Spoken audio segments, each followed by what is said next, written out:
Ini kan tadi mengenai pelecehan dan informasi berikutnya ini mengenai penganiayaan, Ustaz. Ini ada informasi terkait 3 pelajar wanita pelaku penganiayaan dan perundungan terhadap seorang gadis remaja di Kota Mobagu, Sulawesi Utara menjalani pemeriksaan di Polres Kota Mobagu. Sebelumnya, video perundungan berdurasi 1 menit yang dilakukan para tersangka viral di media sosial.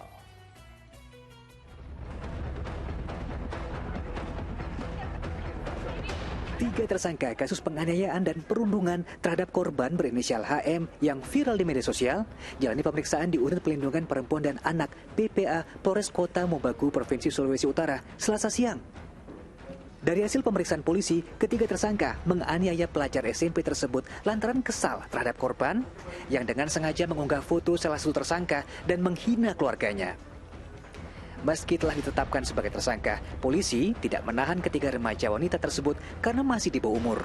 Jadi yang mengawali, yang melatar belakangi terjadi para tersangka ini melakukan bullying itu diawali korban ini membuat status di media sosial dengan menjelek-jelekan salah satu keluarga korban di media sosial.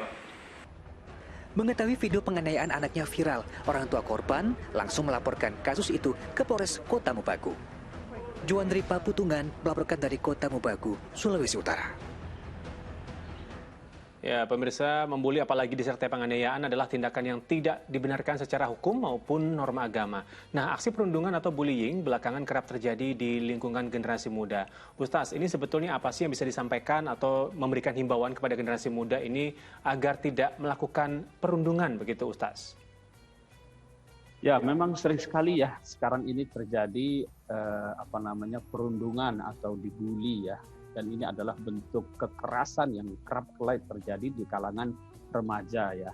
Yang saya kira ini terjadi karena rendahnya kesadaran tentang pertama nilai-nilai kemanusiaan dan yang kedua adalah nilai-nilai atau norma agama ya.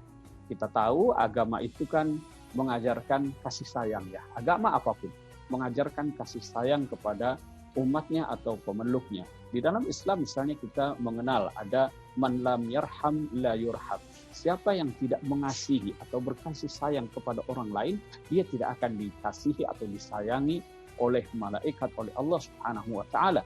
Kemudian juga Rasulullah sallallahu alaihi wasallam berpesan, laisa minna man lam yarham saghirana wa yuwaqqir kabirana. Bukan bagian dari golonganku atau bukan bagian dari umatku yang baik orang yang tidak mengasihi kepada yang lebih kecil dan tidak menghormati yang lebih besar ya.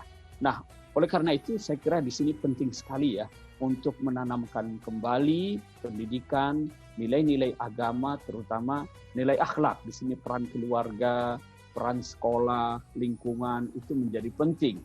Komunikasi antara orang tua dengan anak itu juga harus dibangun ya, antara guru dengan murid ya. Lalu bagaimana menciptakan aktivitas-aktivitas yang menggali dan memupuk potensi positif mereka ya, sehingga mereka tidak melampiaskannya pada hal-hal yang negatif termasuk melakukan perundungan ini ya. Kalau berbicara mengenai perundungan, sebetulnya ini ada langkah yang konkret nggak sih, Ustaz, untuk mengantisipasi baik dari lingkungan keluarga, lingkungan sekolah, kemudian memberikan pendidikan secara moral, agama. Nah, kalau berbicara itu semua, apakah ada contoh, Ustaz, pada zaman dulu ini ada kasus yang serupa nggak, Ustaz?